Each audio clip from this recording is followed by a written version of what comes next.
Fala galera, tudo bem com vocês? Sejam todos bem-vindos a mais uma nova aula do nosso canal Zerando Dúvidas. Gente, na aula de hoje nós vamos falar sobre um assunto de extrema importância, que é frase, oração e período, beleza? Vai ser uma aula bem rápida, objetiva, mas que vocês vão sair daqui com todas as dúvidas zeradas, beleza? Só que antes de iniciar a nossa aula, eu gostaria de saber de você, já se inscreveu no nosso canal? Ainda não? Então para tudo que está fazendo, moçada. Se inscreva aí, deixe seus likes e principalmente ative o sininho das notificações para ficar por dentro das próximas aulas, moçada, tá? Se você também ainda não nos segue nas nossas redes sociais, vai lá no Instagram, @profclaudio05 e no Facebook, Cláudio Silva, beleza, gente?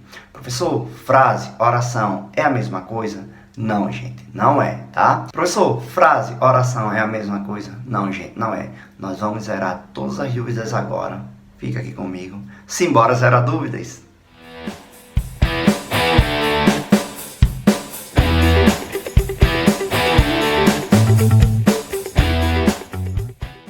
Vamos lá, professor, o que seria frase? Gente, frase é todo enunciado que possui sentido completo, beleza?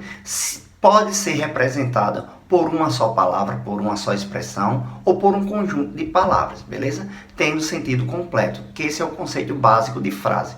Acompanhe um exemplo.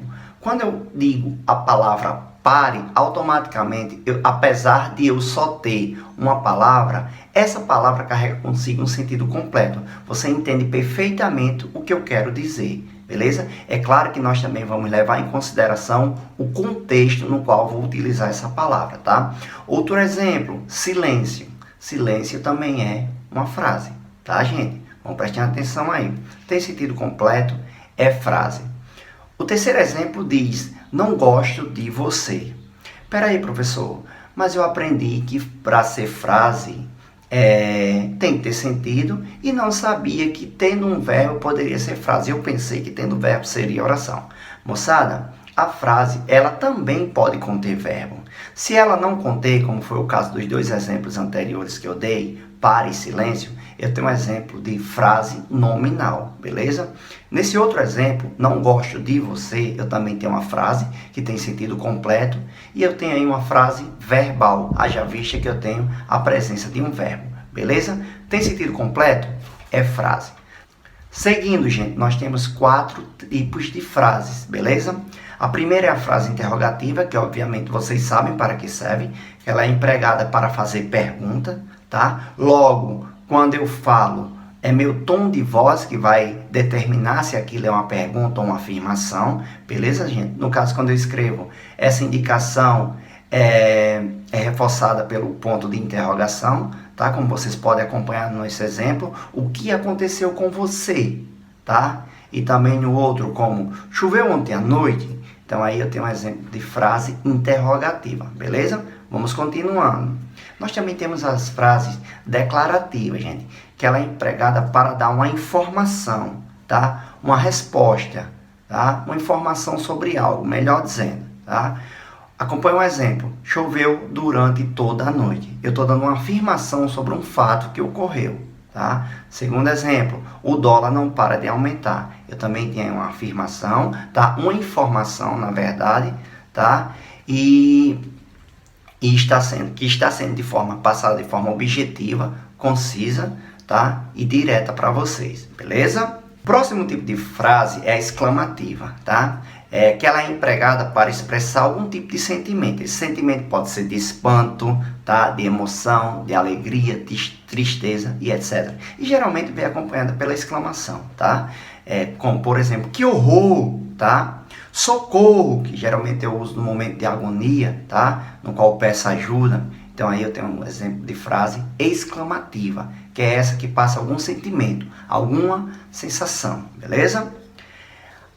O quarto tipo de frase é imperativa, tá? Que é empregada para expressar uma ordem, um pedido, uma orientação ou até mesmo um conselho, como por exemplo, pare agora. Meu tom de voz quando eu falo determina, tá? Na escrita, uma letra maiúscula encaminhando o restante da oração vai indicar que essa frase também, e você analisando o contexto, vai indicar que essa frase é uma imperativa, tá?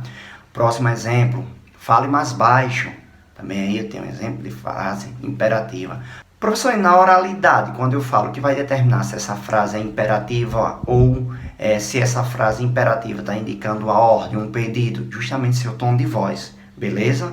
Como, por exemplo, fale mais baixo ou fale mais baixo. Então, seu tom de voz vai estar determinando se é um pedido ou uma ordem, beleza, gente? Dando continuidade, nós vamos falar agora sobre a oração, tá? A oração, gente, é qualquer enunciado que se organiza em torno de um verbo ou uma locução verbal, tá?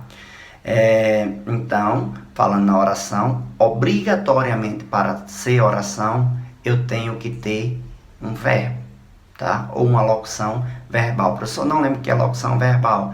É quando eu tenho dois verbos, um auxiliar e um principal, tá? E eles ficam com o valor de um único verbo. Olha o exemplo. Corra. Professor, funciona como uma frase? Sim, tem sentido completo. Mas é uma oração? Também, porque aí eu tenho a presença de um verbo, tá, gente? Olha o exemplo aí, o próximo. Os alunos vão passar de ano. Aí eu tenho uma locução verbal, vão passar, tá? Professor, quem é auxiliar e quem é principal? O verbo vão é auxiliar, tá? Pois ele está conjugado aí, indicando a pessoa, tá? O número, tá? Então está indicando quem é o sujeito dessa oração. Já o principal pode vir em uma das suas três formas nominal, tá, gente? Que é o infinitivo, tá? Gerúndio ou particípio. Nesse caso aí, passar está no infinitivo. Professor, não sei quando o verbo está na forma infinitiva, ou seja, quando ele não foi conjugado ainda, tá? Geralmente que vem em uma das três terminações, AR, ER e IR, tá? Professor, não lembro quando um verbo está no gerúndio, geralmente termina em NDO, como cantando, tá? Passando, viajando. Professor, e no particípio que tem terminação com DO, né? Tipo cantado, passado, falado, beleza, gente? Dando continuidade, gente, nós vamos falar agora sobre o período. O período é um enunciado que contém um ou mais verbos, tá? E possui sentido completo, tá? Vocês vão verificar que quando um período apresentar um único verbo, eu tenho um período simples. Quando ele apresentar dois ou mais, eu tenho um período composto, beleza, moçada? Como, por exemplo, os meses do ano são muito longos, tá? Eu tenho a presença do verbo ser aí, tá? Concordando com o meu sujeito, são os meses. E que eu só tenho esse verbo. Se eu só tenho um verbo nessa oração, logo eu só tenho um período, tá? Logo ele é um período simples. Próximo exemplo. Emerson acordou, tomou café e saiu. Opa, eu tenho três orações aí. Logo eu tenho três períodos. Emerson acordou, é o primeiro período. Tomou café, segundo período, e saiu, terceiro período. Logo, eu tenho um período composto, beleza? Moçada, se vocês gostaram dessa aula e se não restou nenhuma dúvida a respeito de frase, oração e período, deixem muitos likes aí, inscreva-se no nosso canal, caso não tenham feito ainda, compartilhe nossos vídeos e até a próxima aula do nosso canal Zerando Dúvidas.